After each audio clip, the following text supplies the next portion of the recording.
Hello, good evening and welcome to Eye on Port. It is proudly brought to you by Ghana Revenue Authority, the Ghana Ports and Harbours Authority, Ghana Community Network Services, that's GC Networks, Blue Consulting, Goyle, Company Limited, and Serene Insurance. The program is also, we have quite a number of media partners, so that includes the Business and Financial Times, the Ghana Web, the Graphic Business, and all of that.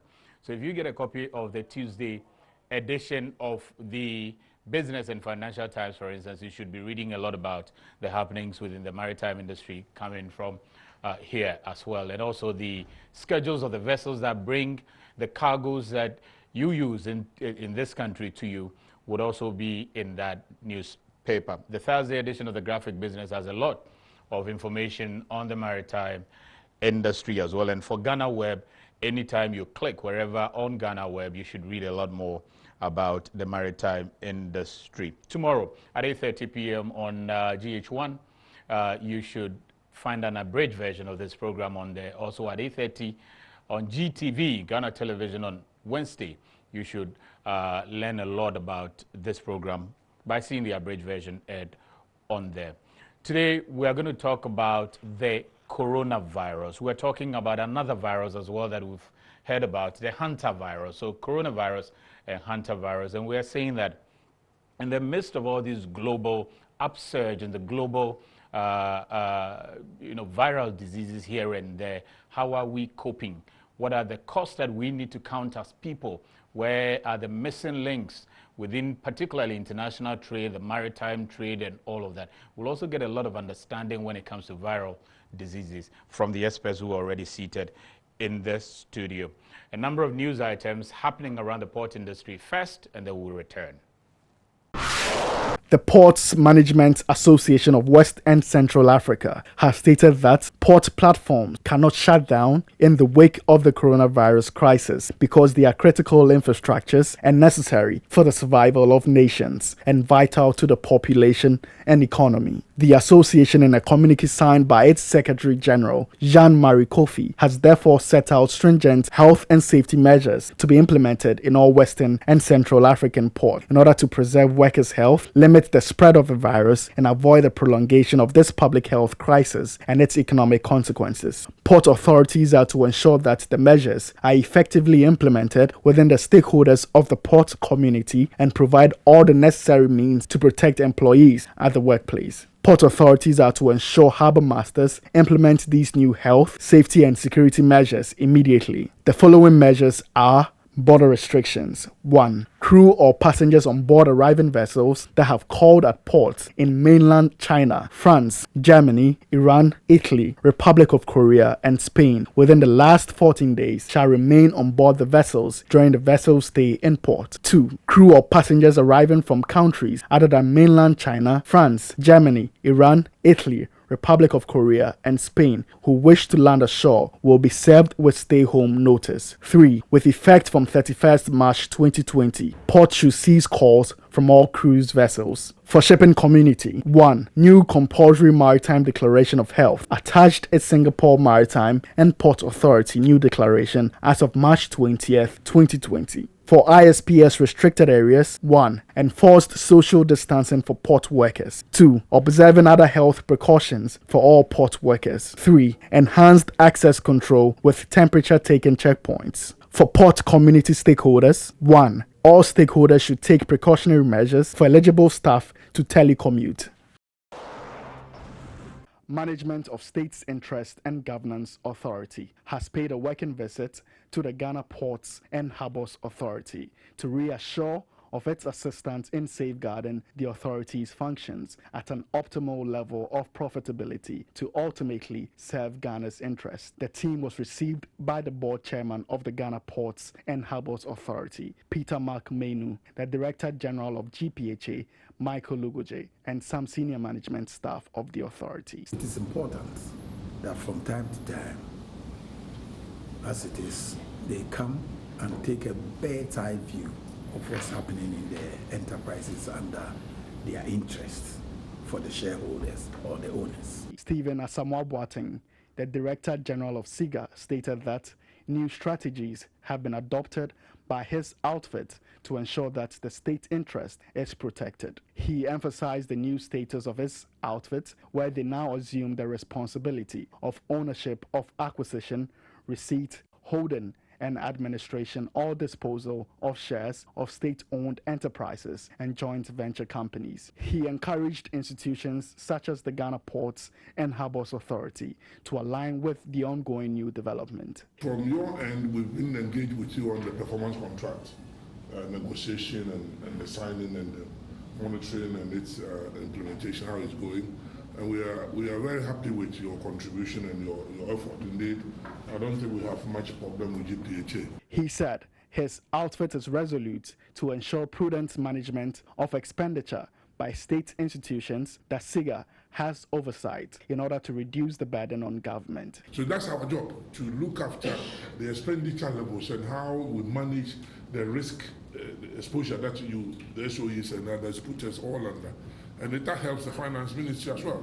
And so we have a key role that we play.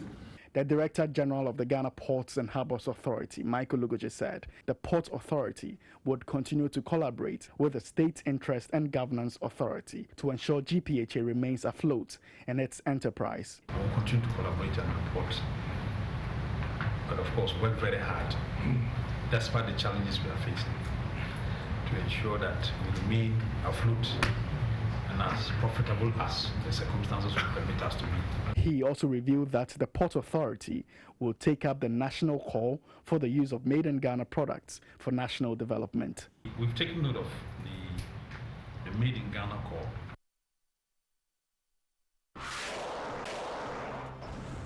The Port of TAKORADI has undertaken a specialized operation to unload some ocean-based machinery onto a heavy load carrier known as COMBI Dock 1 for departure to Taiwan. These equipment, which include barges, tugboats, caterpillars, among others, belongs to a South Korean company who were contracted for the Abuadze thermal plant. They have ended their stay in Ghana and are en route to other areas for work. According to the harbour master at the Port of TAKORADI, Captain James Richmond Quayson, who superintended the operation, the TAKORADI Port's new bulk jetty was conducive for handling the supercargo. This our new bulk jetty is -16, so they found this place very conducive for the operation.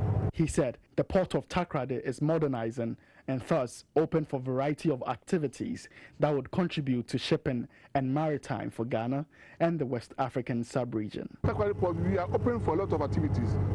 We do have vessels which come from Tema to come and do such operations.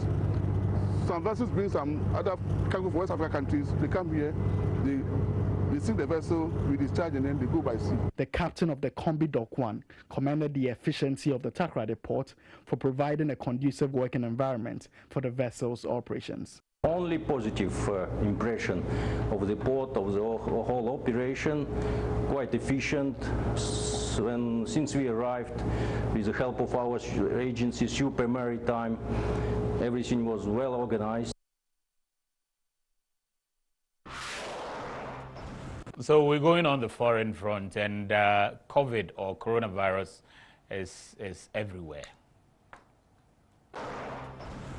A number of seafarers on board the container ship Gertrude Maersk, owned by the world's largest shipping company, Maersk, have been evacuated from the ship and taken to a hospital for treatment after experiencing symptoms linked to COVID-19.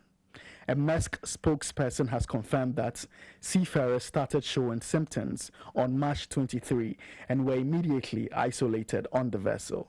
The Danish-flagged 9,074 TEU container ship was awaiting facing into Maersk's network and is currently idle at the quayside in Ningbo, China. The shipping major is in close dialogue with local government authorities as well as port authorities who are providing assistance in dealing with the situation.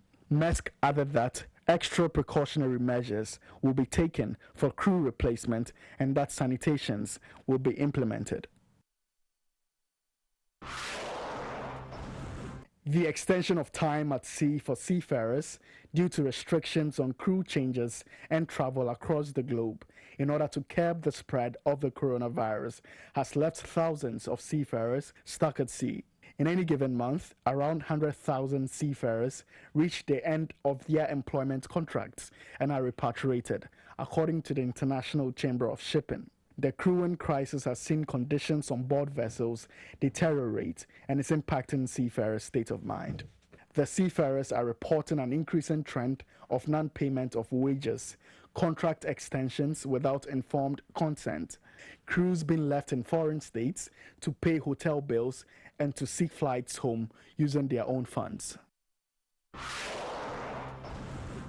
Finnish crane manufacturer Konecranes has issued a profit warning for 2020 due to demand outlook uncertainties resulting from the coronavirus pandemic. The company said that many of its customers are limiting access to their premises, disabling the company from completing the installation of new equipment and performing service operations. Konecranes added that its own operations were also impacted by the significant and increasing worldwide measures to contain the pandemic. We'll return shortly. Here's innovation from Goyle that takes you further. New Goyle Super Synthetic 5W20 and 5W30 lubes have been expertly crafted with the latest in liquid engineering technology, highly advanced for modern engines, prolongs oil change intervals, save you fuel, clean, protect and enhance engine performance. The way engines work has become complex, and Goyle has innovated to stay ahead. Expertly crafted lubricants that work excellently with all petrol and diesel engines of today. New Goyle Super Synthetic 5W20 and 5W30 lubes.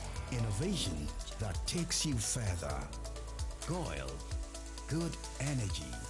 Dear valued client, the Ghana Trade Hub mobile app is now live to make it easy to track your consignment and know the estimated duty payable for both general goods and used vehicles. We are pleased to inform you that the Ghana Trade Hub mobile app is available for download on Google Play Store for Android users and the App Store for Apple users.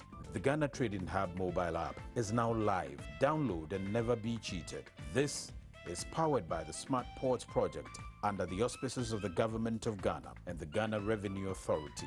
Smart Port, improving Ghana's ease of doing business.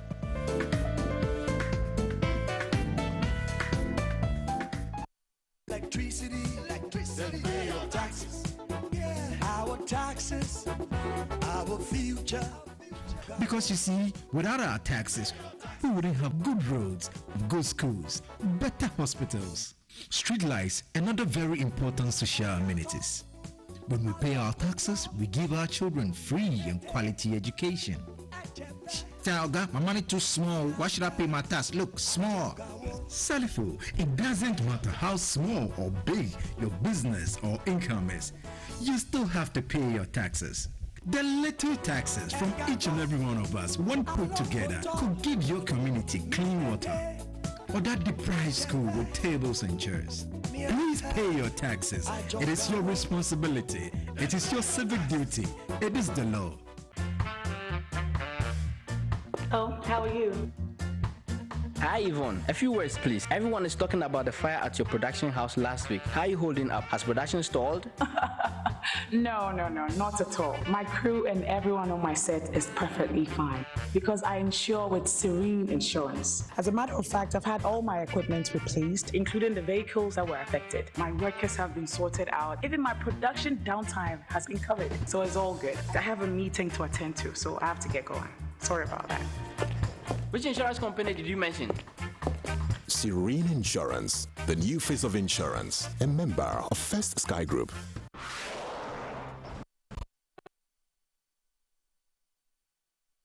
Ghana Ports and Harbours Authority, GPHA, has stopped the issuance of manual toll for Terminal 3 and Golden Jubilee Terminal since Friday, 13th March 2020. We urge all drivers and owners who have not yet processed their cards to do so. GT Bank has mounted a stand at GJT to issue cards to truck drivers or owners who do not have cards.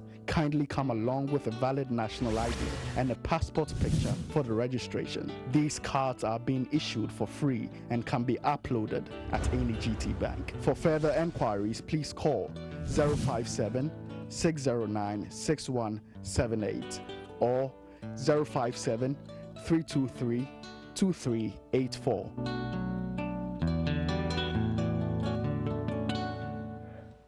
Okay, welcome back from the break. This is still Eye on Port, and today we're talking about a very important subject that we have been running almost throughout the entire month. It's the matter that the entire world is also talking about, COVID-19 or coronavirus. We're also hearing about this other one that they are calling Hantavirus. What at all is it? And why are we seeing all these surge or upsurge in viruses left, right, center? We're going to get explanation from the virologist who is in the studio already. We will also get some perspective from the international trading community and ask how do we position ourselves in all of these things that are happening. And also locally, we can begin to count the cost and see where are we going wrong and where is this taking us, the entire country, the entire world. My guest in the studio is Dr. Joseph Awuni, Head of National Veterinary Laboratory. Doc, good to see you. Thank you. Good to see you. And then Dr. Kofi Mbia is a private legal practitioner and maritime law consultant with Alliance Partners. He's also the Chief Executive Officer of Chamber of Shipping. Doc, good to see you as well. Yeah, good to see you too. We've got a distant guest for the purposes of coronavirus and everything. It has affected even the setup in the studio, Doc. Yeah. Imagine Professor Peter Kote will be joining us from a distance on Skype. I'm sure Frank and the team are working tirelessly on that to get him back online. And then you see Prof as well talking to us from a distance, but definitely giving us important views on this matter. Look, let me start with you, Dr. Mbia, because you internationally, you see quite a number of shipping business and shipping trade and all of that and how it goes. And this coronavirus that we're witnessing now, how do you see it? What's your observation so far and its impact on the shipping industry in particular? Thank you very much, and good evening to your viewers.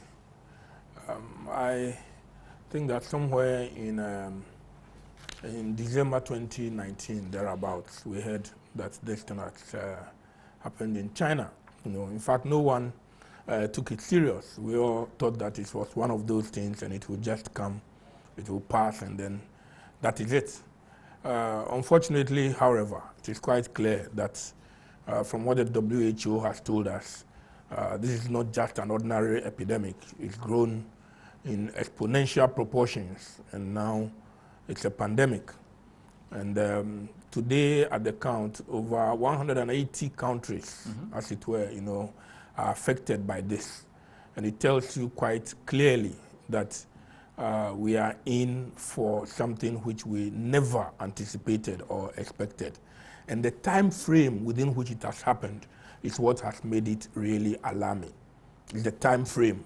It didn't give us any chance at all. Yeah. And that is what has happened. It's thrown everything completely out of gear. Yeah.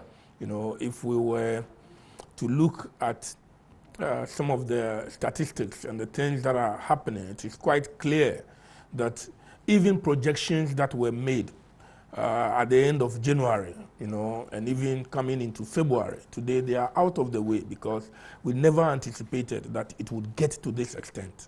You know, if you look at what is happening in Europe, if you look at what is happening in America, you know, it is quite clear. Yeah, the speed at which it is spreading, you know, it's phenomenal. And indeed, it really does not portend well for the economic climate.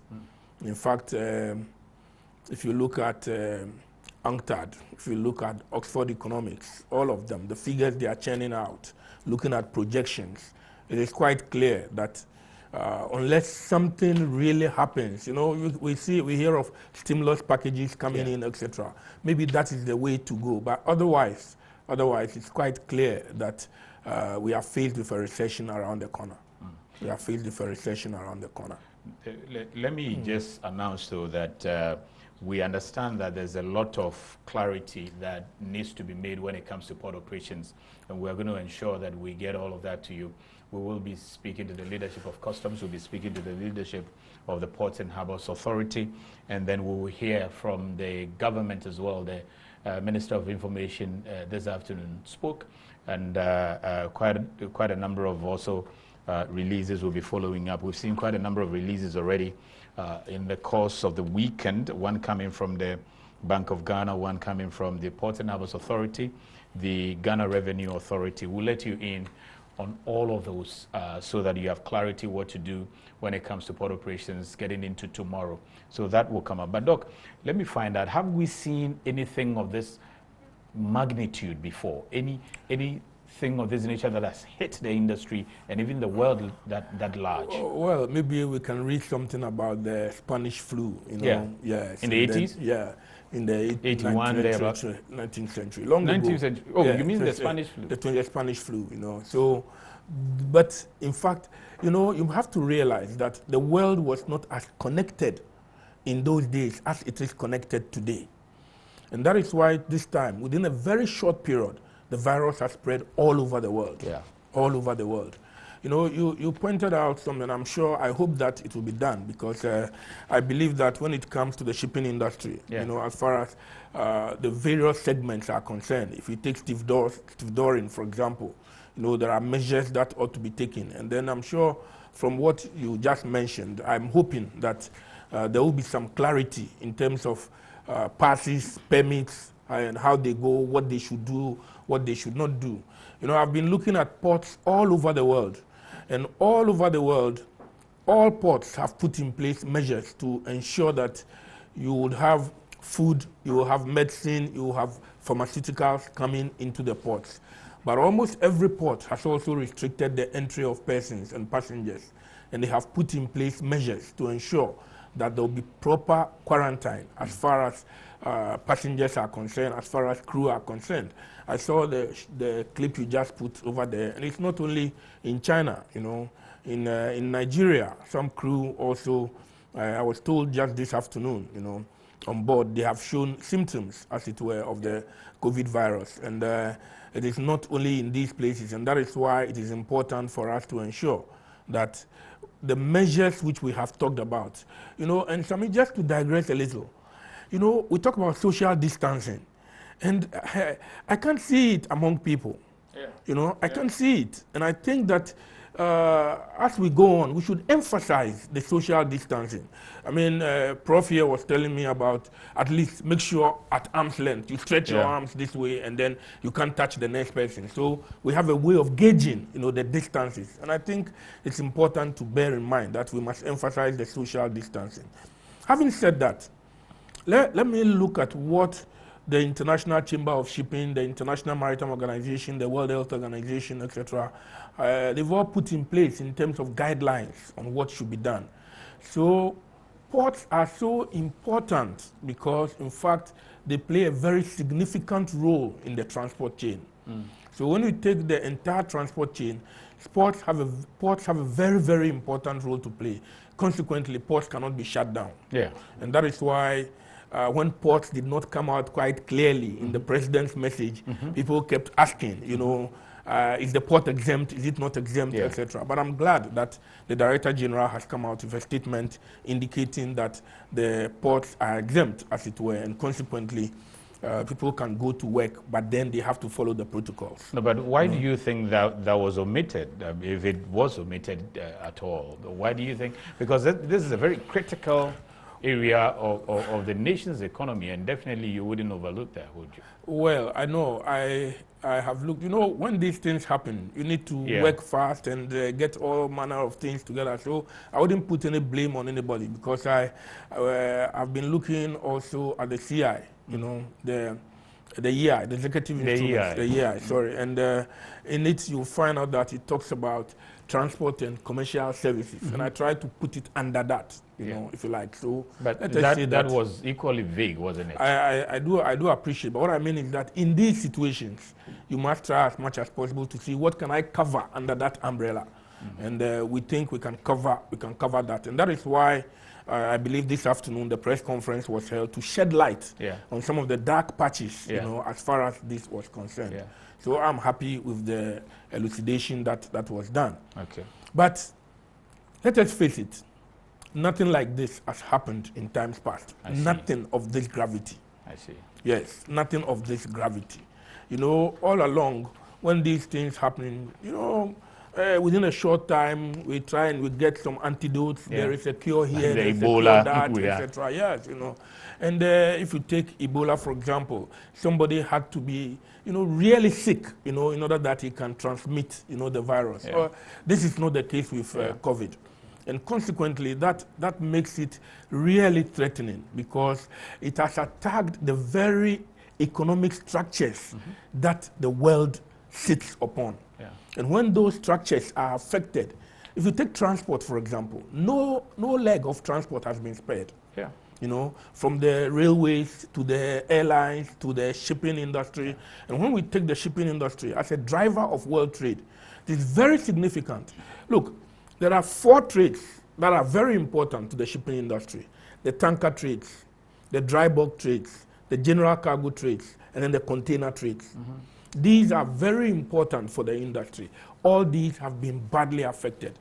Today, as I speak, there are a number of tankers that are moving at less than half capacity, you know, because you cannot make it with that kind of price. Oil prices have dropped to the extent that we have come to today around $22 per barrel. And it's likely that we may be going to about $15. And if we are not careful, we may come to about $10 a barrel. I see. You know? That has a significant impact on the tanker trades. So a lot of tankers today, they have been laid up. People are going at low load factors, sometimes virtually empty. Today, if you go into transshipment ports, they are waiting and waiting and waiting so that they can consolidate a lot before a vessel can move. You know, and if that continues, you know, remember that around December, January, you know, there was a lot of trade. We have a lot of stocks and things around. But this is the time when production levels were supposed to go up. And then come to the middle and towards the end of the year, then we would have demand rising again. Unfortunately, demand is at an all-time low. And consequently, that has affected seriously, you know, the economic climate as far as the globe is concerned. In fact, UNCTAD projects that, look, not even in the worst case scenario, but it says that if we don't get a grip, a hold on this by the end of this year, then we're going to GDP, which they projected to around 4.5%, is going to come, global GDP around 2%. Wow. They also talk about loss to the global economy of about 1 trillion. I see. 1 trillion. But if you listen to the doomsayers, you know, who see that, look, if nothing is done and fast, then it means that global GDP is going to drop to about 0.5%. And that means we're talking trillion, 1 trillion, you know, dollars in terms of loss. And that is significant. That will certainly turn us into a spin and into a recession. So it's important that action is taken on this. Later on, maybe I'll come to Ghana and how this affects us as a country. But globally, these are some of the indicators, and it's indeed worrying. And we'll be reaching out to Prof. Prof would also be joining us. Professor Peter Korte will be joining us also with some of the economics perspective around the world as well as nationally as well. But Dr. Awuni, what is it about this coronavirus that is so unique, that has changed the whole world, something that we have never seen before, like Doctor is alluding to, and it's shaking every fiber of the global life, every fiber? Thank you. What do we know and what don't we know about this virus? Thank you very much for the opportunity, and good evening to Ghanaians watching us. You know, the coronavirus, when it first came, it was called the novel coronavirus. This was because it's a whole new virus. New in the sense that its genetic makeup is different, and phylogenetically it has been placed in a different position from all known coronaviruses, like the SARS coronavirus, the MERS coronavirus, and there are a host of other coronaviruses which affect mammals and birds infecting the respiratory and the gastrointestinal tract. This COVID-19 or the novel coronavirus is totally different because of its makeup. And its makeup has made it possible for it to infect humans and be able to be transmitted from human to human in such speed. Wow. You see, the problem about it is that it is a virus, like we have heard over the hypothesis and the testimonies as to how it came about. It's a virus which, over the years, coronavirus have been circulating in bats. And bats have evolved with these viruses. And because of that, the bats don't actually develop any disease. But because of human encroachment into the environment of wildlife, in fact, you asked earlier a question, why are these viruses suddenly popping up in this magnitude? Yeah. This is because with the global population explosion, there are high demands for food and other things and other facilities. So human beings are encroaching on the normal habitats of the wildlife. And what these diseases, and cutting down trees. In fact, the trees, there's a system called the ecological services, which means that the trees in the forest were a protective cover for humans from these viruses. But because we have encroached so much, these wildlife are now almost living in our communities. In the recent times, you can easily find snakes in the communities because in Accra here, there are no forests again. So the snakes go in, and the viruses who were circulating in them without causing any problem are now being shared with humans. With humans. And now these viruses, when they come into a host that they are not usually infecting, suddenly cause severe diseases. And then they replicate, and with this COVID-19 and other RNA viruses, they have this potential of actually mutating very rapidly. And then as they passage or they move from one organism to the other, they change their infectivity, what we call the virulence, and their ability to spread. And this is what we are seeing. I see. And you mentioned about Hantavirus too. Yeah. Hanta is called another Hantavirus. I'll get to Hanta because I want a lot of information on that, because people have begun fearing that that can also generate into something else. We'll get details on that. But this coronavirus bit, is it that it is too new to the world? It is something that you've never seen the type. Virologists like your type haven't seen the type of any like that. You haven't planned for anything like this before? Yes, like I mentioned earlier, coronaviruses exist. But this particular strain? Yeah, this particular strain has evolved because it passaged, as we heard earlier, from the bats into pangolins and probably into other animals. And because of that, it's new to you? Yes, it's not new to, yes, it's new because it has mutated quite rapidly because it's moving on from the bats into animals that it never used to infect. I see. And therefore, it's now building up its virulence factors and then the ability to spread. And that's how it comes. But it's important to mention here that, fortunately, there have not been any proof that this COVID-19 infects domestic and pets and domestic animals. So domestic animals do not play any key role in the transmission of this virus to humans.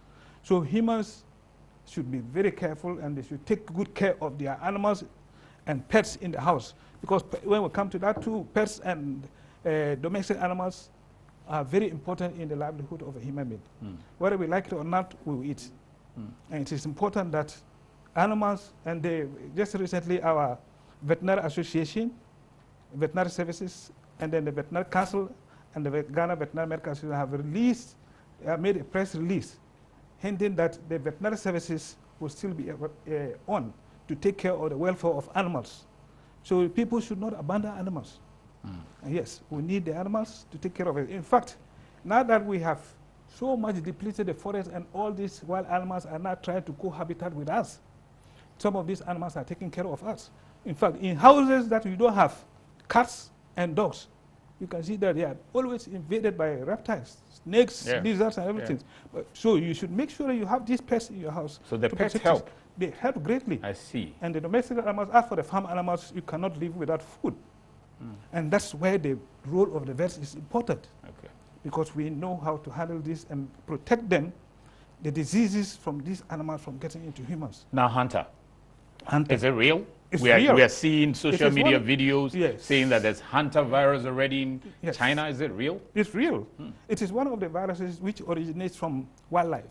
It is a virus that circulates in rodents. Okay. And in them, it infects them. It doesn't cause any disease in the rodents. But like I've just mentioned, the encroachment into the rodent habitat now allows most of these rodents to cohabitate with humans and then contaminate our food with their urine, with their saliva, and fecal droppings. And these viruses are secreted through this. And they circulate. Now when they come into humans, which they have not had any contact with, they infect humans and produce severe disease. I see. So it is, Hantavirus is almost in the same line with Lassa fever. You've heard of the Lassa fever is another virus which is being transmitted by rodents. Okay. Yes. Is that what is And it is killing? We're here that it's already in Nigeria, yes. It is endemic in most of the And killed some people already? Yes. It is You endemic have the in most. statistics of the number of people? I don't have the specific statistics, but the most important is Lassa fever is a serious case. Okay. It's a hemorrhagic fever. Yes. So it's a hemorrhagic disease. So it's a very and transmitted through rodents? Through the rodents, contaminating. Like the Hantavirus? Like the Hantavirus. And you heard of the situation of the leptospirosis. This is not a virus, this is a bacteria. Leptospirosis which contaminated food which was imported from South Africa. That is also from these rodents. And because of that. Do we as a country, and you are in charge of the National Lab for Veterinary, do we as a country have that capacity, laboratory in terms of logistics and all of that to be able to detect and control some of these viruses? Yes. Not, you see, the capacity in the terms of having the facilities, because, and then the human resource, and then probably the equipment, basic.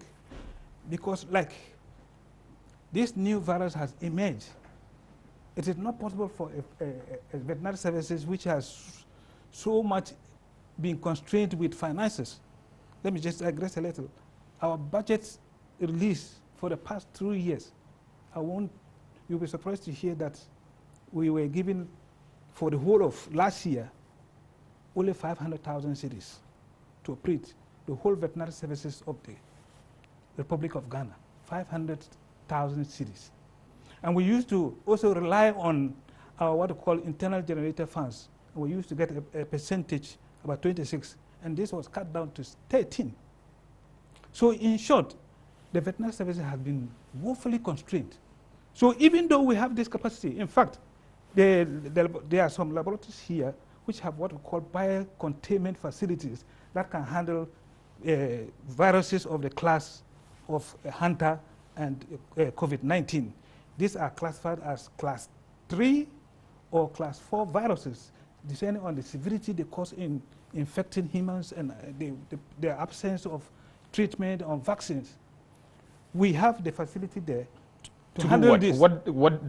What can that facility do to handle it? Yes, how? safely, in the sense that, because if you take a sample into that facility, you are dealing with live virus, and there's a possibility that if you don't have the appropriate facility, which you call the biocontainment facility, that it can leak out and cause more harm. Avian influenza will handle it, and these facilities have been provided by the Canadian government.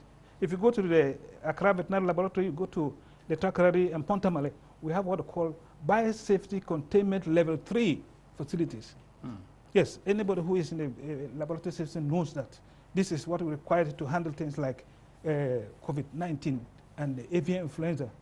And without, remember when we had the outbreak of COVID influenza, we handled it in the veterinary services without any problem. What do you mean by you handled it? I want to know, what do you mean? We contained. How do you contain something like corona? No, we are not containing it. Corona has gone beyond the containment level. Containment level means being able to handle it within your facility without allowing it to leak out. That is the containment. It's not that we are going into the well and containing it. Yeah. But if you, for example, take a sample from a sick patient and you don't handle it well in your laboratory, it will cause even the laboratory staff to be infected. and they will come out and spread it. So that's the containment. Okay. So you have certain facilities there, you work with the virus there without it leaking out or self-infecting you. Okay. That's the biocontainment. It is not a containment in the global affair preventing it from spreading. Okay. Yes, that is a different epidemiological approach in containing. Okay. Yes. And like I mentioned, we have these facilities. So but these facilities can only function with funding. Yeah, because the facilities are there, they are reagents and consumables, and then with this COVID-19, when you are working with it, you have to have protective clothing, mask. We don't have. We don't have. You don't have the nose mask We and don't stuff have the in nose your mask. labs Yes, and all that. we don't have the nose mask But in the lab. can the veterinary lab, for instance, assist the Noguchi lab, for instance? What Noguchi is doing, as well as KCCR is doing, for instance? Yes, we can assist. In you fact, have a facility. We have a well collaboration with to Noguchi. Yes, the facility is there, and in fact, the Noguchi's officers, staff have come in there to assist, assess, and they have found out that the facility is good, and apart from the facility, we have the technical competence in the human resource with the knowledge of how to do the diagnosis at risk. In fact, just yesterday, we had a demonstration with staff from Noguchi on how to handle the diagnosis of it, because as you are aware, there's going to be an extensive surveillance on this COVID-19. It was announced today as well. And Noguchi and KCCR might be overwhelmed with samples. Yeah. And they cannot handle it. And these samples will have to be analyzed as quickly as possible to allay the fears of people who have been sampled. Because you can imagine if they take the sample from you and you are sitting down and it's taking you weeks and you don't know your status, you'll be scared. A panic alone can cause another problem, the stress factor. So we are able to do it. If we are funded. And apart from that, we need to stress the fact that, you see, COVID-19, like doctor mentioned, can be spread by human beings who are not even showing clinical signs. Yeah. And there are a great number of people who are working in animal food processing plants and other processing plants who may be infected, shedding the virus, and directly contaminating these foods of animal origin without showing signs. And it is unfortunate that veterinary services has been removed from the pots, from the inspection of foods of animal origin. Let me tell you the fact. We'll come to that because I have Prof on the line. My techies have had difficulty getting him on the Skype, so I'm going to have to speak to him on the phone. Prof volunteered to distance so that we can spread in the studio. So, Professor Pitakote, good to have you on the line if you can hear me. Yeah, I can hear you. Good evening, sir. Good evening, and good evening to the panelists and your discerning viewers. Thank you. We thank you for observing the physical distancing by taking part of the program from home. Let me first find out from you, as economist, your perspective of where this whole coronavirus pandemic has taken this country and the entire world's economy to. In fact, we find ourselves in a very difficult times. All projections that have been made have been thrown out of gear. Yeah. Yes, the global economy is, I mean, as you can see, Japan and all the other countries are forecast is going to go into a recession. But that depends on how long we're able to contain this virus or pandemic. But if it takes longer, then we are really in for trouble. At the moment, countries have projected negative growth rate or recession globally. I've seen some revised estimates in the case of Ghana, GDP declining to about 2.5%. But that, again, depends on how long we're able to contain this pandemic. If you look at our production itself, we see all the key sectors declining. Our export base is going to decline. And you find agri industry services, especially hotel and restaurants, the airline industry, and even banking and other financial services are going to decline. And of course, if that happens, then you know it will have repercussions on employment. Already we've seen businesses sharing of labor Some people have been asked to go home. In other countries, governments have stepped in, like the UK, for instance. Government has told the private sector to keep labor at post for at least 3 months while they try to pay 80% of their wages. So employment is seriously going to be affected as a result of this pandemic.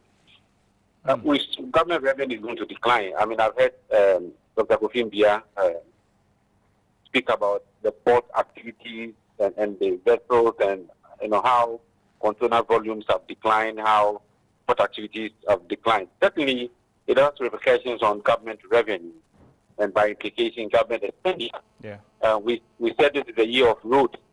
So if revenues are going to go down, then of course our roads will not be fixed. We are likely to see our bad roads continue to deteriorate. Investment in infrastructure is likely going to be affected. So in all of this, I believe there is a need for a bailout. There is a need for a bailout, and I've mentioned about the issue of salary and how we need to push in small and medium enterprises. Okay. But Prof, bailout from where? And where should all these backups come from? It has to be government, of course, but not government alone. I think some philanthropists and some well-meaning Ghanaians who have money can step in. But the bulk stops with government. Government has to find money. This is not the time to joke. This is not a time to project budget surplus or minimum deficit. I mean, we are in a crisis period, and everybody understands that this is a crisis period. So you have to borrow responsibly to finance some of this. You have to do that. Because if that is not done, the recession will be much more severe. Yeah. And that can have social implications. There could be a lot of crime, and there will be a lot of unemployment and other social vices. So it is better you find the money and provide a bailout to support some key productive sectors of the economy, as well as services like the banking, insurance, airline, help support the small and medium enterprise so that the recession would be less severe. Otherwise, we're going to have severe implications on the economy, and we cannot contain that. And we had a couple of those announcements, some of the packages being announced by the president in his last address. Are you comfortable with that, for instance, some of the reliefs here and there? Well, I have seen the Bank of Ghana, for instance, providing some guidelines to banks. I've seen that banks should reduce their lending rate so private sector can borrow and invest so they can cushion themselves. That is good. But then if the demand is not there, if you are producing and you cannot export, that still remains a challenge. I mean, it's a good initiative to provide access to credit.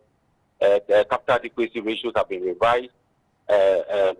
We found a lot of incentives given by the banking sector. Then, of course, government itself said there's going to be about $1 billion or so cities support to small and medium enterprises. That is a good start. But I think in our case, how do you target the informal sector? With the bailout, of course, for those who pay taxes are the ones we're going to support. So that is a good gesture. Once you go to GRA, you find small and medium enterprises who file taxes, who are taxes, and therefore they have to benefit. But then you have quite a chunk of them within the informal sector. Informal sector activities account for over 80% of our economy. How do you identify such informal sector activities and support them? That is a crucial thing government has to deal with. Then even within the private sector, there are some segments like education. Schools have been closed down. There are public schools. There are a lot of private schools, and they employ a lot of people. Now, ask yourself, what is going to happen to the teachers who are on the payroll of private schools? Is government going to support them with their wages, or how soon are we coming back? I think there's a lot more discussion that has to go on, and as far as bailout is concerned. It's better we do it and do it well. Otherwise, if we do it haphazardly or we don't tackle it very well or put significant amount of money into this, it will not have the desired impact, and there will be a lot of social vices. We will face severe recession, and that will not organize us. It will take years for us to come back. Yeah. And I think if we can borrow or whatever we can do to put the economy back on its foot, we should do it now. Okay. I'm happy you mentioned a bit of this private private schools, for instance, because it was getting worrying that some private school teachers were now seeking to do private lessons to make some monies, because once they sit at home and they are not being paid by their private employers, how do they make money to survive, for instance? But in trying to understand all these economics, you also want to find out if indeed our government is resilient enough to hold some of these demands that are coming now, because we've seen America, for instance, approving $2 trillion and all of that. Are we capable? We are not looking to go borrow. Do we have the time to borrow? This is a situation that is very fluid. Yes, you would. I mean, you mentioned of the private school, some doing private tuition. I mean, there's not a time where you engage in private tuition because very risky. No parent, no well-meaning parent would like any teacher to come close to his or her child at this particular moment. So that will not work. Now, yes, government can borrow. The IMF is there, the World Bank, IMF, these institutions are there. They know the crisis we face. Okay. And of course, our oil revenue, we put in some money into stabilization fund and what have you. This is the time we have to tap into some of these resources. Then, of course, borrow from the multilateral institutions as well, as much as we can borrow, but also borrow responsibly, because we certainly would have to pay at some point in time. Then, of course, we can also appeal to philanthropists, private individuals, or the well-meaning Ghanaians. We've seen in other jurisdictions, footballers donating €1 million, $1 million, and I think Ghanaian businesses and those who have those who are well-to-do can equally do that, provided they are sure that these monies will be accounted for, provided there's transparency in the way it's going to be spent. Otherwise, you will hardly find a private person putting money into a government fund. There has to be transparency, and we have to be accountable. Okay. Now, I'll spare you for a while, but we'll get back to you. And let me ask from Dr. Mbia, the port industry, the shipping industry, for instance, Doc, even though the numbers are not showing as we thought it would, last week when Mr. Mohammed Samara from MPS was here, for instance, he mentioned the fact that the numbers are not showing as far as dips are concerned when it comes to imports. But if it continues, the situation persists for a little while, this is a possibility that imports, for instance, would dwindle. To what extent is this going to affect the nations? And we are a country that imports almost about 90% of our products that we consume. Yeah, thank you. I think Professor Quote just mentioned, the fact that certainly we are going to be hit. We are going to be hit on the import side, and we are going to be hit on the export side as well. And if you say the numbers have not dipped, I don't think that is the real situation on the ground. Significant as probably significant, maybe, as with, yes. And relatively it has. Relatively, yes. And then also remember that normally we look at the first quarter, and today is 29th March or something. So we are almost at the end of the first quarter, where we'll be looking at our figures. Yeah. If you look at the throughput for 2019, January to December, we were talking about 20.1 million tons, as it were.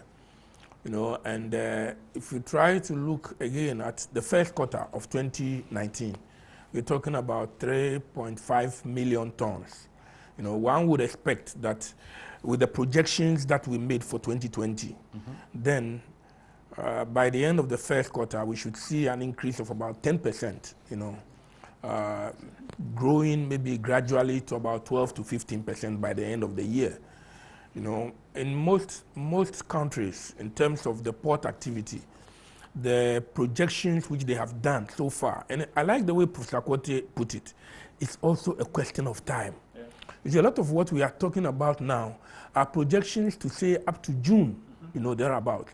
But if this thing continues beyond June, then it's going to throw everything out of gear again. And not to rudely budget, but that's what we heard from the American president, for instance, that says that they are looking, even with them, I'm sure that they were even modest with their projection. They mentioned that within July and from July to August, that's the best time they are looking to see that things will get even normalized. That's if it's possible. We hope and pray. We can only hope and pray. So there's a possibility we'll travel beyond the June. Yes, we can only hope and pray because, as I said, the numbers which you see today, they are based on calculations looking, say, up to June, July, thereabouts. But if we should go beyond that, then it's going to be catastrophic. Because, as I said, if you look at the 3.5 million tons for the first quarter, the drop in many countries today is around 15 to 20% generally. That kind of drop is also going to affect us. If you take 15 to 20% for the first quarter for us, then it means that instead of 3.5 million tons, which we made in the first quarter of last year, 2019, we would be making somewhere around 2.8, 2.7, 2.8 thereabouts. And this is calculating around 15 to 20% drop. So it means that this is going to affect not only revenue, but it's also going to affect various jobs in the ports. Remember, dock labor, if they go and no ship is there to be worked on, will you continue to keep them? Get me? If you have crew on board, and that is happening a lot in many parts of the world, crew are being laid off, and many shipping managers are saying, well, go sit down, sit home, we'll get back to you. Some of them, they are taking their own monies to repatriate themselves and get back to their homes. And even getting back to their homes have become a problem. As I speak, there is a vessel that had some difficulties at the anchorage in Tema. The crew are still there. Getting supplies to them is a problem. And remember that at this time, nobody can take shore leave because I haven't seen one port. I did a little study on a lot of the ports in the world, and no one is allowing either passengers or crew to come ashore. So shore leave is absent. And consequently, because of that, when you come, you stay on board. And remember that the physical spaces on board the ship, they are very tiny, they are very small, the accommodation spaces. And if you find out symptoms, for example, then you have to quarantine. And you have to find places on board the ship in order that you can quarantine these people. So the impact is not only as we see it in terms of the import and export volumes and values, but also unemployment, which is very significant. Unemployment, which is indeed very significant. And for now, we don't see it so much in terms of our port. But if it should continue a month and two beyond, then even with GPHA, you will find out that we cannot continue to keep the staff. If you take MPS, for example, if you take the projections they made projections based on some 10-year analysis, forecast, flow. And nothing like this has happened to prick them to say, oh, look, let us factor in, let us factor in, the unexpected. The unexpected which you would factor in an analysis like that would not measure up to what we are seeing today. Currency appreciation, depreciation, those are basic factors. Those basic factors, the assumptions are always there, and you can make those assumptions and make them safely. But what is happening now goes beyond the realm of general assumptions. And consequently, what it means is that for MPS, for example, they need to be reconfiguring their figures. They need to be looking at it, they need to be looking at numbers, because then labor is affected, as it were. So these are things which we need to have in mind. Not only the volumes and values as far as our import-export is concerned, but also employment, which is critical. We'll be asking the virologist if there's, they can project, they can predict end in sight anytime soon, looking at the level of contagion that we are seeing with this virus. But I mentioned earlier that quite a number of directives have come up, coming from government, coming from institutions, that we need clarity in all of these. So earlier, I think about 2 days ago, we had the president directing that from tomorrow, actually by 1 a.m. on Monday, that's just a couple of hours away, nobody will be allowed to move out of your space. You are advised to stay indoors. Some people or some institutions have been exempted. We are also hearing that, again, from the president, that cargo, for instance, should be cleared, because it's the cargo that brings the food, the cargo that brings some of the pharmaceuticals, so they need to be cleared. But those institutions, have they been exempted? All those clarity we're going to get shortly. Earlier on, the Minister for Information held a press conference, the Ministry of Information, and we needed some of these clarity, so I put something to him. Let's see if we can hear a little bit of that, and then we'll go and speak with the Assistant Commissioner of Customs, who is on the line. That's Mr. Joseph Duche. We'll speak to him shortly, but before that, let's hear the Minister for Information if we have. Do we? No? Okay, so Frank and the rest to quickly fix it up. So let's speak to the Assistant Commissioner of Customs, who is in charge of the TEMA sector, and find out what they have also come up with. Good evening, sir. Hello? Hello. Good evening, Mr. Duche. Good evening. Okay, so I have in my hands a release that's supposed to have come from your end. I'll quickly run through and give us clarity on it. Hello. It says, following the president's directives to impose... Good evening. Okay, Mr. Duche, can you hear me, please? Yes. Okay, so I'm quickly reading a directive that is supposed to have come from your outfit, signed by the Commissioner General. So let me just quickly read it, and then we get clarity from you. Excuse me. Two people are talking now, so I don't know which one I should respond to. Okay. I'm sure from now you are going to hear from one person, and that's me. Okay. So I'm saying, Mr. Duche, that we have a directive coming from the Commissioner General, and I want to read it real quick, and then we get clarity from you, if that's right. Yes, okay. Yes. So the quick one is, it says, following the President's directives to impose restrictions on movement of persons in the Greater Accra area, including Ewutu Senya East and Greater Kumasi Metropolitan Area and contiguous areas, all staff in affected offices are to observe the following guidelines. 1. All GRA offices in the affected areas will not operate during the stipulated period. Effective Monday, 30th March 2020, all officers who work in the affected areas are therefore to stay at home for this period.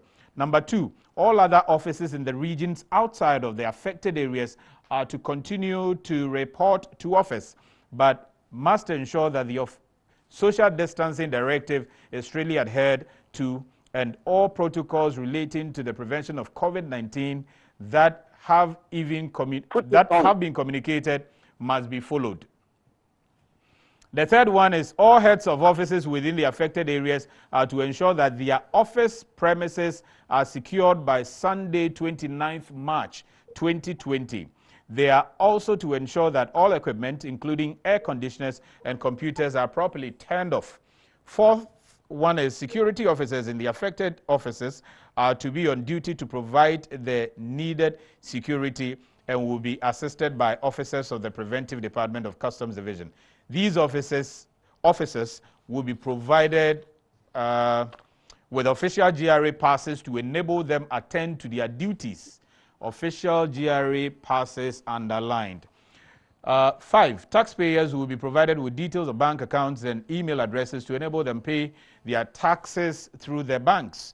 All staff are advised to adhere strictly to the directives given by the President of the Republic of Ghana. And last one is management assures all staff of its commitment to their well-being and will communicate additional directives to staff when necessary. Basically, what are you seeking to do from tomorrow? Well, from what you read, Commissioner General issued two circulars. What you read is for the DTR/DT officers, the domestic tax is for domestic tax, but Commissioner General issued a circular to Customs Division, and that one is not what you have read. Okay, so let me get it clear. This is not for Customs Division. Yes. This is for the other divisions of the Ghana Revenue Authority. Yes, yes. So domestic tax and which one? And then the support. The support services. Divisions. Okay. Okay. Yes. So yes. So what about customs now? As for customs, and then support services division. So what about customs? For customs, we are working at the port, but not all of us are working. Officers, some officers have been asked to stay at home. Others are coming to work. In the same vein, agencies who have work at the port to do should come, but in very limited number, because if everybody should come to work, it means we have already defeated the partial lockdown. Okay. And so my commissioner asked me that it has been discussed at the top level that National Security asks customs to issue a temporary pass so that people who have business to do at the port from tomorrow and Tuesday can come to work. Okay, so how are people supposed to come? How would people know, how can people come without being harassed by the security forces who will be in town to check people?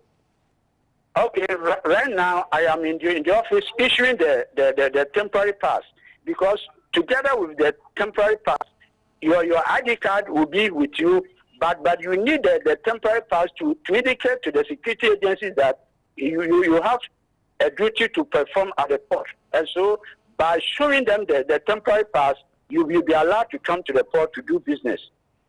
And this is a temporary pass that is being issued by customs, right? Yes. Okay, and you are targeting who? Custom officials or and freight forwarders and other officials? Okay, I am. As for the custom officers, we will be identified by our uniforms. Yeah. And then I am issuing temporary pass to the clearing agency.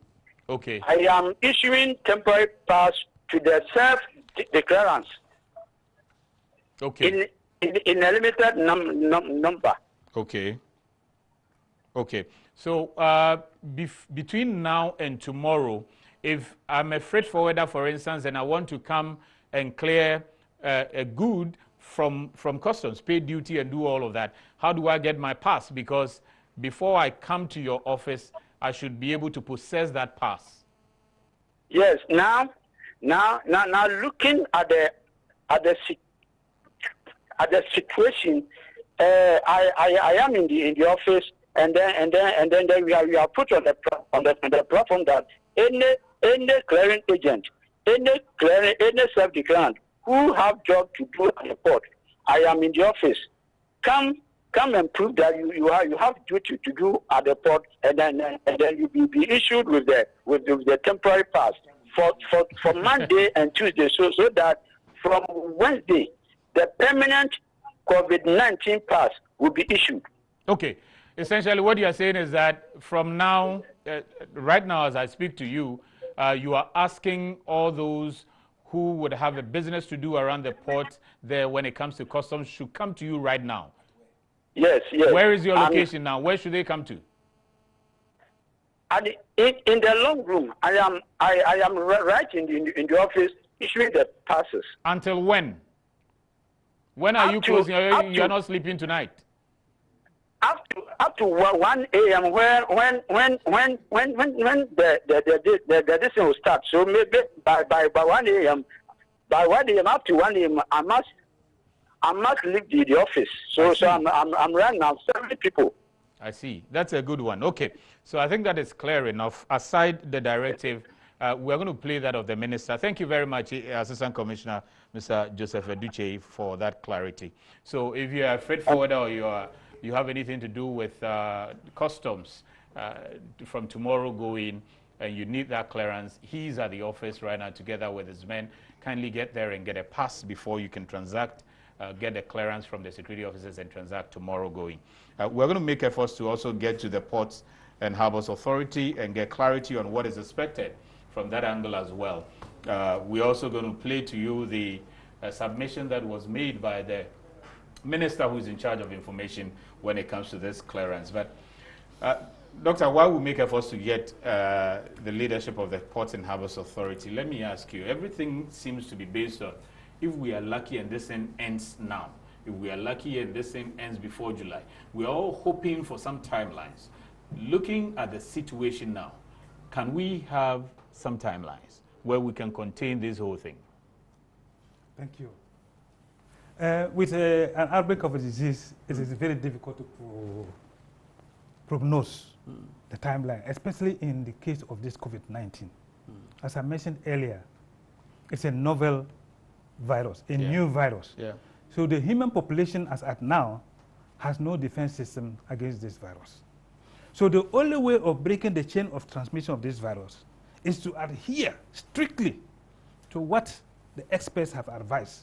The Ministry of Health, through the President, have advised the social distancing, the stay at home, because now they don't have a vaccine for it. So the best way would have been if there was a very potent vaccine, you go in and protect the population. The population will be immune. Then the outbreak will die off. But there's no vaccine. There's no treatment. So all of us are still vulnerable. We don't have the resistance to the virus. So the only way is to cut the means of transmission, which is the contact. So, and it is very laudable that this compulsory quarantine and testing is going on, because it's able to detect people who are infected latently without showing the clinical signs, and therefore move them quickly for timely intervention, and that will save their lives and prevent the spread. That apart, as I mentioned earlier, you see, the other way of the possible introduction of this virus into the country is probably through animal products. Because we are having people who are latently infected sharing the virus and not knowing that they are sharing the virus and working in places where they are producing animal products. I see. Slaughterhouses, animal meat processing plant, I see, and other things. So and probably contaminating this. And in fact, it is incumbent on the government to immediately install veterinary services for the inspection of animal products. Because other agencies which are attempting to take our duties, they don't have the competencies. I even heard some time ago. Let me find out about the butcher bits that you just talked about, because the slaughterhouses. Yes. You're saying that if somebody has it, and is working on meats and meat products, and sharing it, and you go and purchase some of those meat, you are likely to get it. Yes, of course, because it's contaminated. Yes, if the meat is contaminated by the virus, and you pick it, and your hand is touching the virus, you're getting contaminated. So what advice have you given as far as these areas where foods of that nature, because especially when we had this partial restriction of movement, people are purchasing meat and stuff everywhere. It's not only the purchasing. Freely being done. Yes, after the purchasing, people are free to buy and to store. But what if the seller is contaminated? No, but let's not even go to the seller. Let's talk about the people inspecting and ensuring that the man. Look, if I am hungry and I'm going to buy food, I expect that the people responsible for the inspection of meat do their work. So if in the olden days, like you heard, if a builder builds a house and it collapses on anything, the builder has to go to court. So if I am buying food and I'm not an expert in meat, I expect the people who are trained by the government to inspect meat and allow it to be safe. To make it safe. It is unfortunate that in this country we are allowing incompetent agencies to do meat inspections.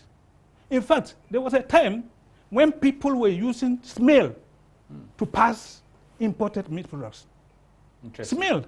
And you know very well that when it comes to meat and meat products, they are the highest products that are very prone to alterations.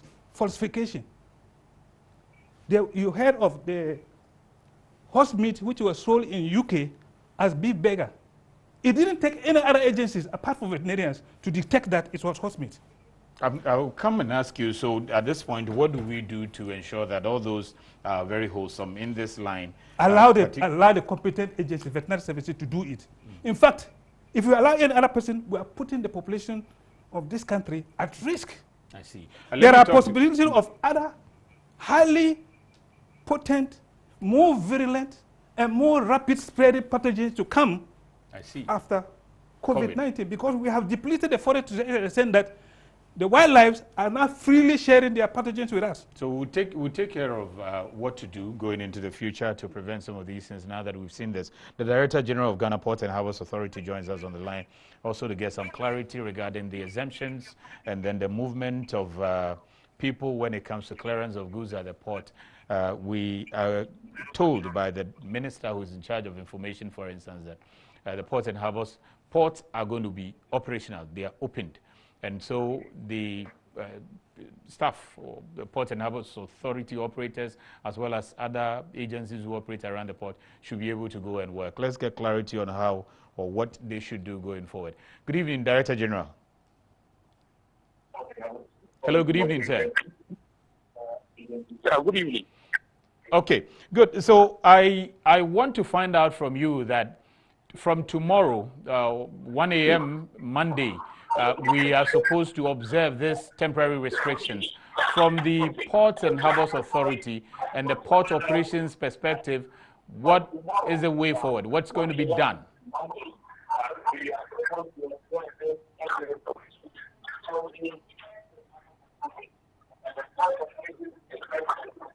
Hello? Hello, good evening, sir. Yeah, hello. I think I'm getting two separate voices. Okay, so can you please turn down the volume of your television set, sir? Okay. Okay, so is it better now? Yeah, it's better now. Okay, please, what next for the port industry from tomorrow, 1 a.m.? Okay, the ports, we have indicated, we issued a statement yesterday, circulated to everybody, that the Tema port will be open. Okay. The Tema port will be open to business, and that opening is meant to allow importers, all goods that are in the port today, and all ships that are within the port waiting to discharge cargoes meant for Ghana to be able to discharge those cargoes, and the cargoes to be able to be cleared out of the ports. Now, to do that, we issued that letter and indicated that already we had shared a lot of numbers within the Port Authority, our own administrative staff. We've sent quite a good number. Director General, not to rudely barge in, but let me get this clarification from you. Now, you said you issued a statement stating that Tema Port will be opened. What about TAKORADI Port? Or you meant to say the two ports? Okay. Our statement indicated that the ports of Ghana, the seaports of Ghana, will be open to business. Okay. But we are emphasizing on Tema Port because currently the current lockdown affects Tema Port and not TAKORADI Port. Okay. Okay. Yes. So automatically TAKORADI Port is operational. Of course, TAKORADI Port is operational because the Western region is not covered in the President's declaration of the lockdown. Yeah. That's clear. Yes. That's clear. Yes. Please go ahead. Yes. So we have issued that notice to inform all stakeholders that we expect them to be able to come to the port, those who have the cargo to clear tomorrow, to be able to come to the port tomorrow and do the clearance of the cargoes. But in order to do that, of course, they needed some form of identification. They should be able to identify themselves as workers of GPHA who are going to work in the ports, workers of all other agencies that must be in the port tomorrow for the purposes of clearing of goods, the freight forwarders, the shipping lines. Each of them might identify themselves first and foremost as belonging to a company that has business to do in the port. The second identification, which is also very important, is a permit that GPHA will issue to all the agencies that are working in the port that have a role to play, shipping lines, shipping lines, freight forwarders, transport operators, and all those other agencies that have a role to play in the port cargo clearance process. That permit will be issued. We have already provided information in the circular we sent out yesterday with email addresses. So the request will be sent to these emails, and the appropriate response will be given. All will be done online. They don't need to come physically to GPHA this evening, or to be done online.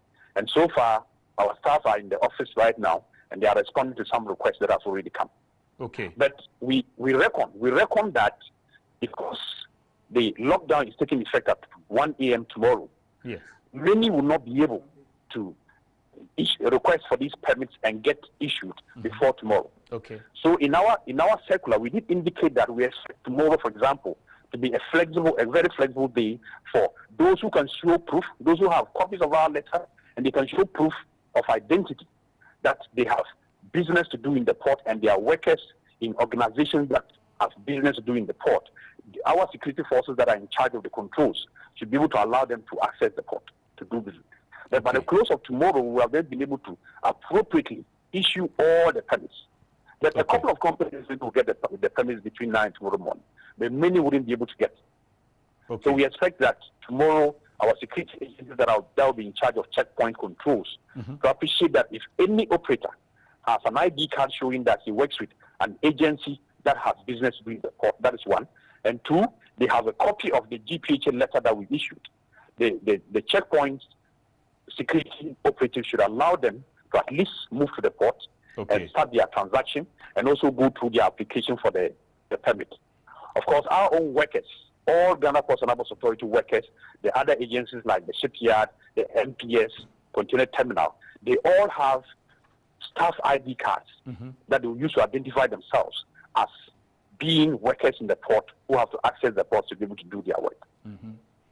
So that's where we are as of now. Okay. So essentially you're saying that if you are not able to get that pass from GPHA this evening, tomorrow you have that flexible period that they can come in only with their own ID cards as well as documentation. A letter coming from GPHA saying that they have some business to do at the port, or this particular letter that you have issued. Yes, that is correct. Okay. Okay. And has almost everybody that you deal with gotten this kind of letter? Oh, yes. The letter was circulated yesterday to every stakeholder that has business to do in the port, including even our government agencies. Okay. We've circulated it sufficiently. And this afternoon, too, we then circulated another letter that is specifically containing specimen samples of the permit and what it looks like and the application process looks like. Okay. So the Minister of Information, for instance, said that critical staff of agencies that are exempted, like your agency, are supposed to turn up. What's the criteria for this critical staff you are talking about? And what should they have in hand when they are showing up at work? Okay.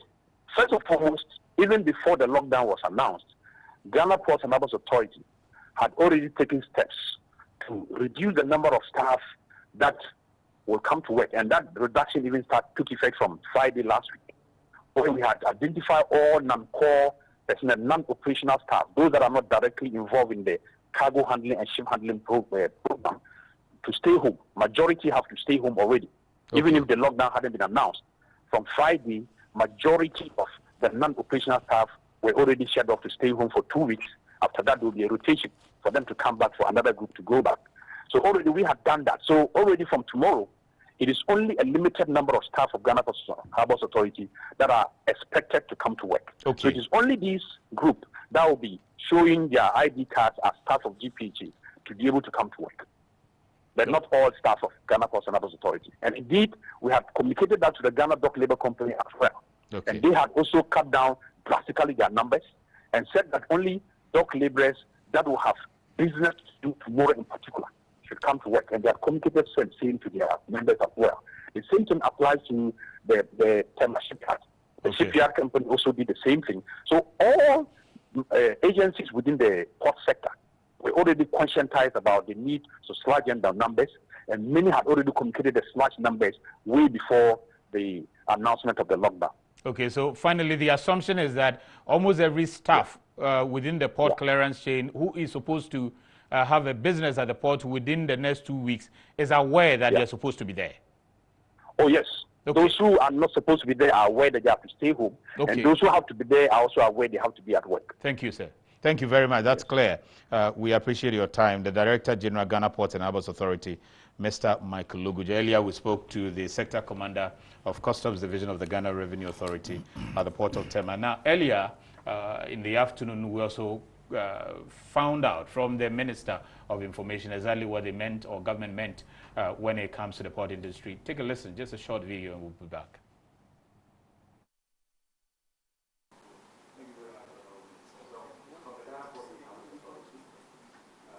We understand that the President's directives mentioned quite a number of institutions that are exempted. Unfortunately, quite a number of the institutions within the port clearance chain were not mentioned. However, cargoes are supposed to come in. So you're going to have people who would go and clear these goods, including some of the goods that would require to treat people and all of that. So if we can be clear on what institutions are exempted around the clearance chain, it would be of help. If you take the Ghana Ports and Harbours Authority staff, for instance, and if you take, say, the shipping lines, for instance, you take the freight forwarders, for instance, can there be a clear exemption or exemption clause that would cover these people for the purposes of clearing cargo from the seaport? And maybe you would love to look at some of the borders as well. Mr. Edman, thank you. The ports remain open for cargo business. The ports remain open for cargo business. What that means is that the critical GPHA staff who are required to assist in cargo business will be in an exempt category. The critical staff of freight forwarding companies that are working on clearing this cargo will be an exempt category. The critical staff of the shipping lines will be an exempt category. So the ports remain open for cargo business.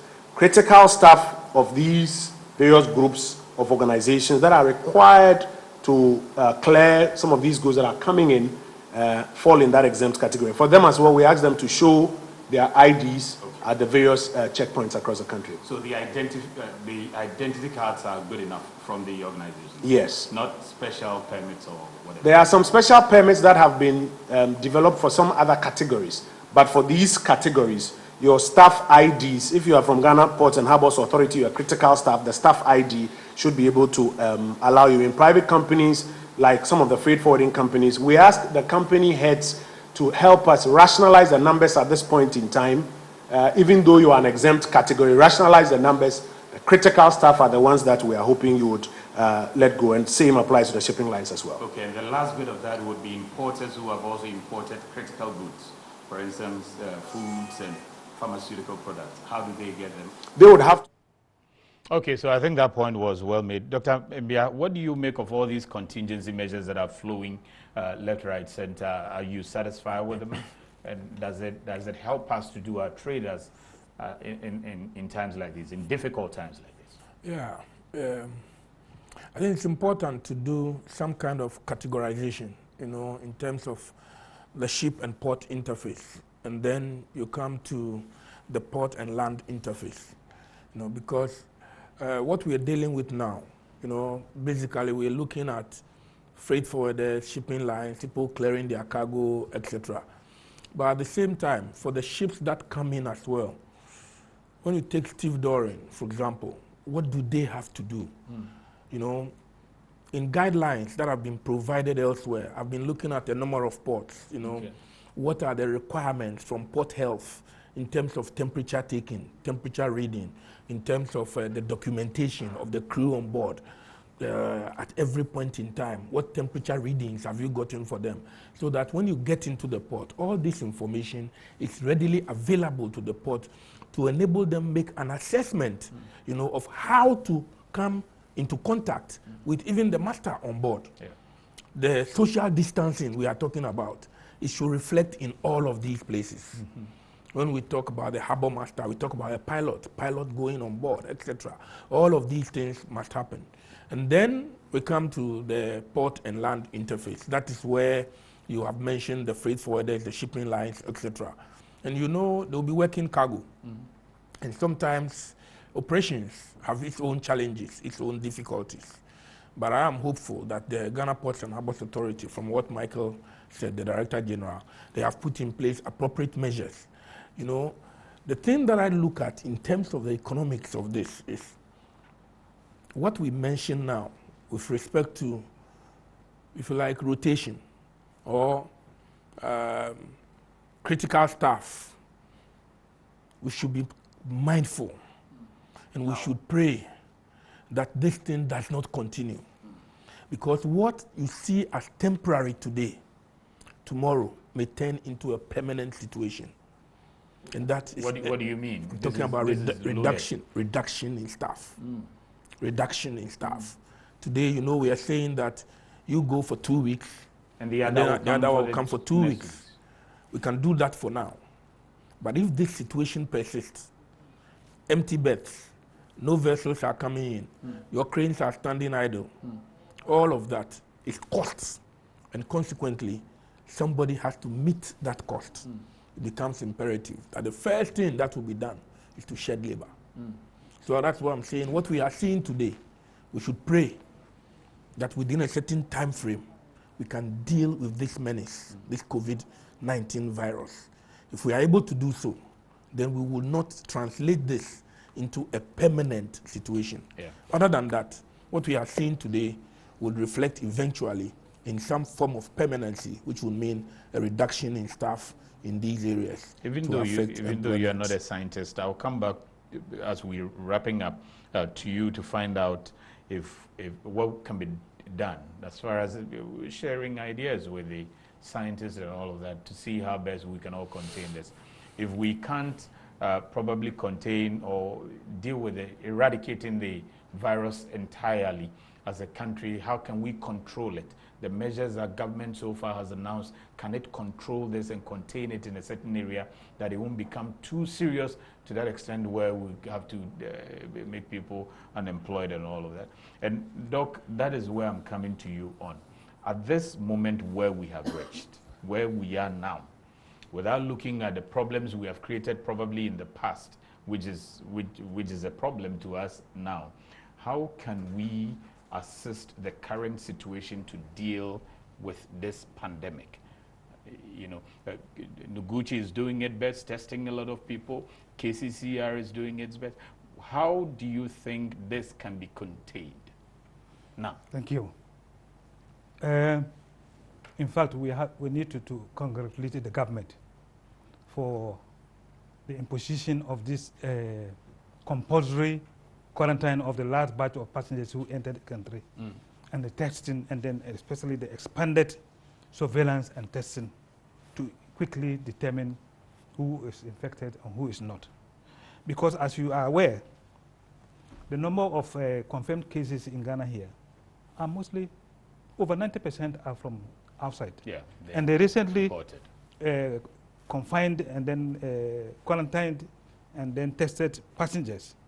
Over 80% of the people tested were confirmed positive. So you can imagine if these people were allowed had gone out, it was going to be catastrophic, because they were going to probably create an exponential infection rate. So we need to applaud the government, and then to stress on the fact that the measures put in place, we must respect them. Because the only way to cut off the infection from spreading is to prevent the ways, or to block the ways through which it spreads. That's by contact. And the social distancing must be stay at home. And it is important to note that it is not, I mean, if you talk about your property is worthless if you don't have life. Yeah. So it is important that we respect the laws, the recommendations by the Ghana Medical Association, which have been enforced by the government. Let's respect them to the latter. Okay. Yes, because the ifs here are only dependent on the ability of the state to contain this virus. And that's the only way we can contain it. Yesterday. And like I mentioned, there's another way. Okay. Veterinarians will have to be on the alert. Okay. And veterinarians should be included in the essential services. Okay. Because other things, we should not concentrate on one issue, it is a very critical issue that we are dealing with, and then neglect the other possibility of other very serious viruses or pathogens getting into the food chain or other ways in infecting the population. So by the time we contain COVID-19, then there's a pack on a different pathogen which can also cause severe problems. Yeah. So And yesterday, for instance, we saw quite a number of people trying to travel beyond the restricted zones that have been spelled out by government. And a lot of people are concerned that if you are not careful, these people who are seeking to go to those places. Now, I recall speaking to a colleague who is right now in Italy, who said that Italy had been divided into 3 zones, the red, yellow, and green. Yes. And they insisted that those in the red zone should not move to the yellow zone. But unfortunately, at that time, there was no legal instrument that insisted or that forced people to stay where they were supposed to stay. So people still managed to travel to the yellow zones and then the green zones, and then things got out of hand. Yes. Spain sat aloof and did the same thing. Germany did it.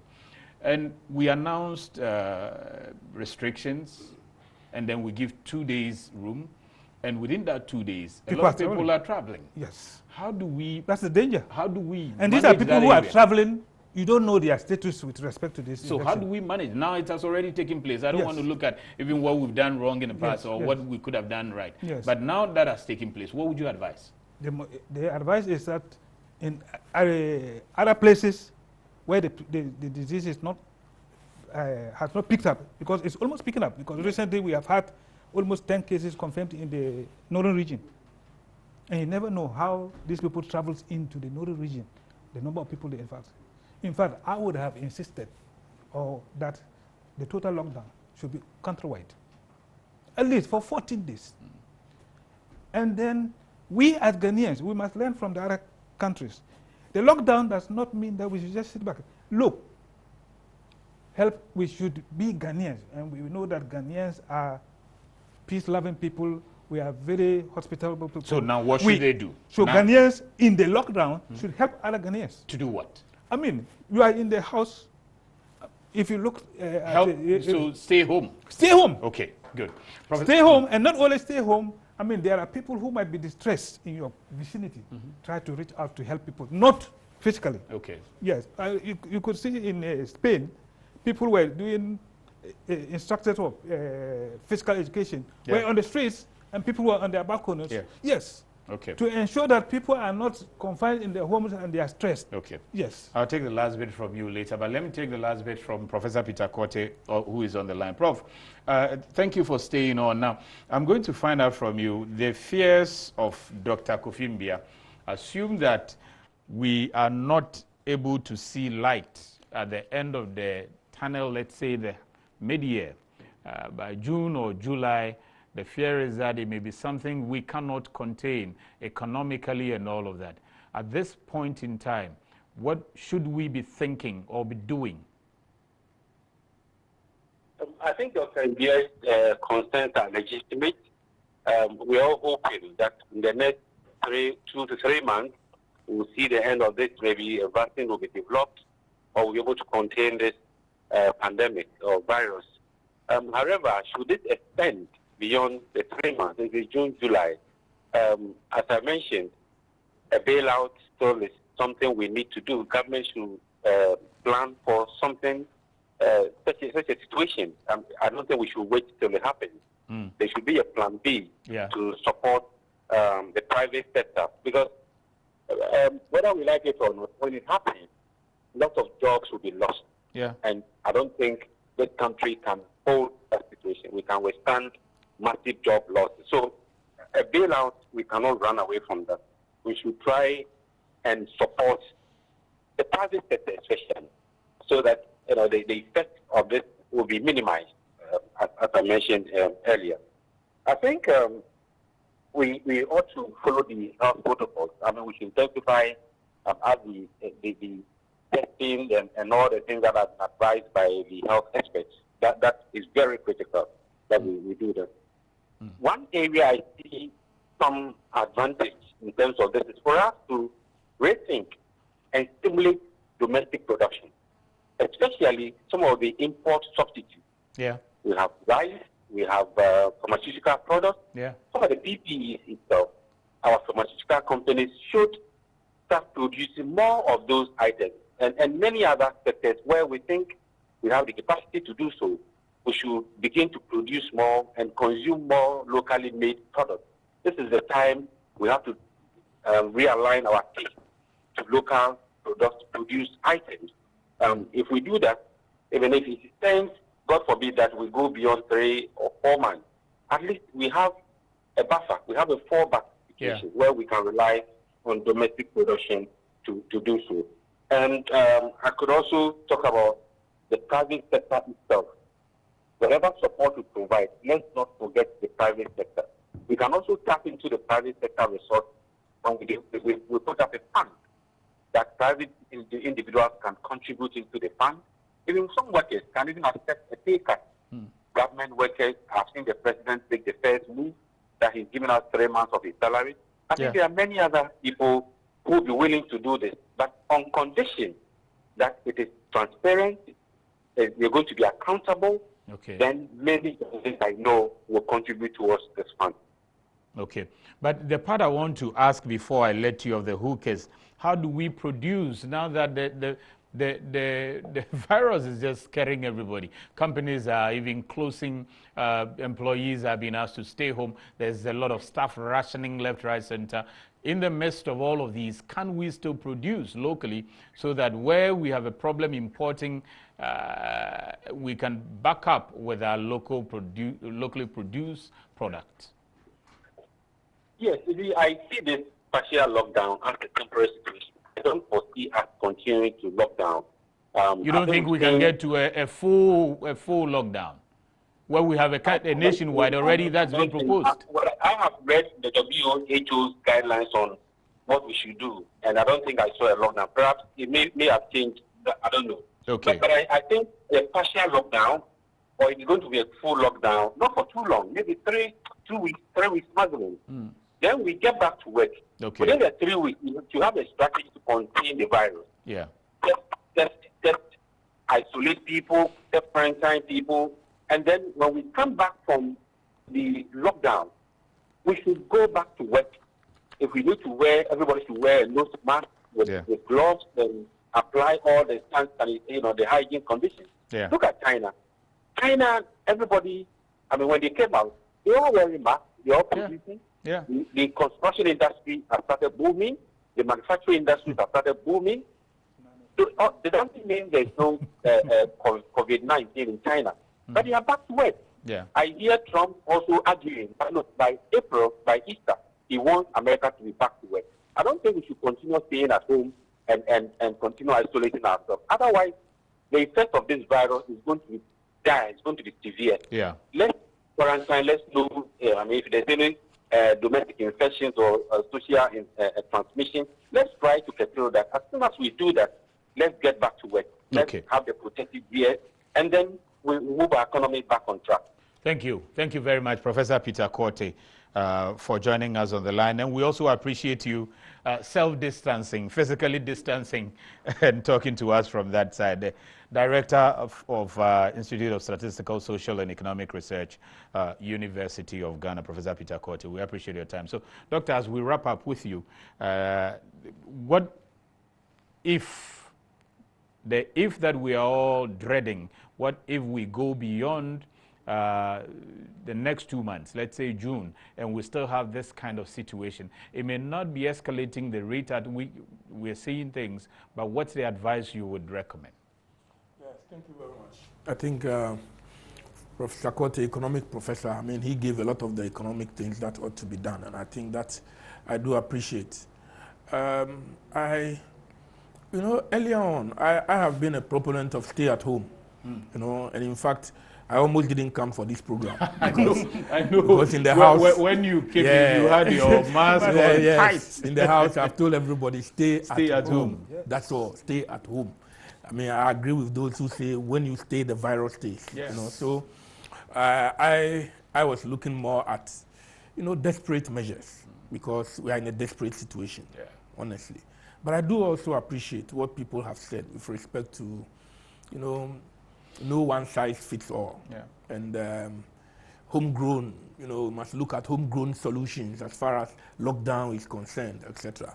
But I look again at it, and my own view is that if our partial lockdown, as we have done it, would be as flexible as it is now, then I would have expected that it should have covered a much wider area. It should have encompassed, in fact, the whole country. Because there is a lot of flexibility in it. And if that is the kind of flexibility, it allows people to go for food, it allows people to go for, and therefore I would have thought that could have been nationwide. It could have been nationwide. Because it's flexible It's flexible enough. You can still buy your watch and those things. Exactly, that is my view. Because what we dreaded and people talked about was that total lockdown, which did not permit you like happened in China. Yes, like happened in China, which you can't step out to buy. But one would have thought, well, all the same, what we have done is still okay, to the extent that we would follow the protocols.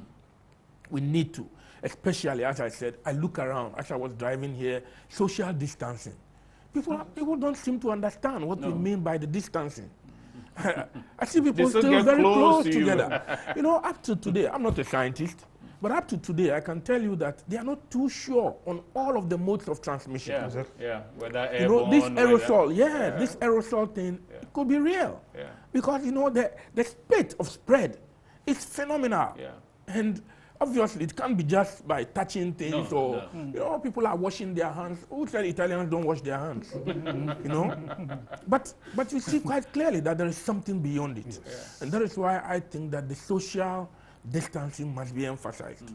And I think that at the same time, talking about going forward, this is the time when I think government has done something very commendable in that regard, in terms of tax cuts, giving tax breaks, and this is the time when government should also look at spending. And that is where I agree with Professor Koti. We can't say that otherwise we all die. So there should be a certain time frame. And that is why I said that I thought the measures would have been spread countrywide. Then we allow ourselves some 2-3 weeks. And then I'm sure we'll be able to contain, then come back with some vigor and get production going. Because without that, if we don't spend, we'll not be able to make it. This is the time we need to spend. To be able to spend, it means people must be healthy, And if they're healthy, there is production, then we can move out of this quagmire. And that is why it is important for us to try and observe these protocols and ensure that wherever we can, we all help in saying, stay at home. Dr. Awudi, yes. You give us your last submission in just a minute, and then we can share some comments and move. Thank you. I just want to re-echo what Doctor has said, and what the Ministry of Health and the Ghana Health Services had said many times ago. Stay at home. Because the only way to cut the spread is to prevent infected people getting in contact with susceptible people. Stay at home. Even if it means the lockdown for just 3 days or even 3 weeks, effective one, and the disease is contained quickly, is better than having a loose system. And like I mentioned earlier, all of us are naive to the virus. Naive means that we don't have any resistance to it at all. And therefore, the more you allow frequent contact, and the doctor just mentioned something, it looks like Ghanaians are still thinking that, oh, African germs, no harm. This is not an African germ. This is an imported virus from Wuhan. It's strong. It's strong. And it's harmful. It is harmful. Its virulence is exponential. So people stay at home. If you go into the markets, I mean, it's like business as usual. Yeah, the ignorance too is Look, the ignorance, massive. like somebody posted on the social media, I hope ignorance does not kill Africans. And the important thing is that we are seeing physically what's happening in elsewhere. Well-advanced countries with all the technology and strong medical system. We have a very weak medical system. The other way forward is that it has taught us a very big lesson. The world is becoming in such a way that local dependency is important. In fact, this country used to have a very vibrant poultry production system. We ignored it and depended on the importation of rotten chicken, where people were using their noses to inspect and then release. And then the very vibrant and productive system that we had in this country collapsed. It's gone down. It is teaching a lesson that we need to be self-dependent. Yeah.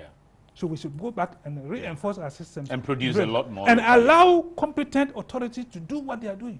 In fact, that bit, let me ask you this last one Yes. in 10 seconds. Assume that, and you mentioned earlier, Yes. we get overwhelmed, KCCRA and then KCCR and then Noguchi gets overwhelmed and falls on your lab, for instance. Are you in a position to absorb? Yes. Thank you. In fact, like I mentioned earlier, in fact, even yesterday, we had an officer from Noguchi who came to do some work with our officers here in Accra Veterinary Laboratory to set the pace. So we are prepared. Okay. Yes. Let me say good evening, please. The mouth and nose covers are not available to buy. Is it possible Ghana Port and Harbours Authority can arrange some for the port workers? I'm told that a lot are already in there at the port. So now that you have limited numbers who are going to work, I'm sure all of that will be available to you. Hello, this is Lionel. My concern is with those who have traveled to other parts of the country to avoid being infected or caught in the lockdown. The government should have banned inter-town and city traveling immediately upon making the lockdown announcement. Now we risk spreading the viruses to these areas. This one says, please, can you find out from the authorities if truck will be allowed to load from north to Accra, and if waste trucks are allowed to suck waste and dispose of it? My name is Paul from Tema. Okay, this one says, for the education, thank you very much. Please, how far are the agents supposed to work at the port? Okay. And then this one says, good evening, please. Okay, so that I think I have read. My name is Daniel, a freight forwarder. I would like to know what happens to importers who are also coming for their goods at the port. Have you please, okay, so these ones I think we have announced and we have gotten all of them cleared. So please, if you have any business to do around the port industry from tomorrow, you know what to do. Get the regular pass from the Port and Harbours Authority, get the pass if you need to work with customs as well. And then try and call your clearing agents. They know what to do on your behalf. So if you have goods to clear, essential goods, please get in touch with your agent. They will definitely advise you on that score. So I have to say a big thank you to Dr. Joseph Awuni, head of National Veterinary Laboratory, also Dr. Kofimbia, a private legal consultant and a practitioner and a maritime law consultant, Alliance Partners, also the Chief Executive Officer of the Shippers Chamber. Thank you. We'll see you next week.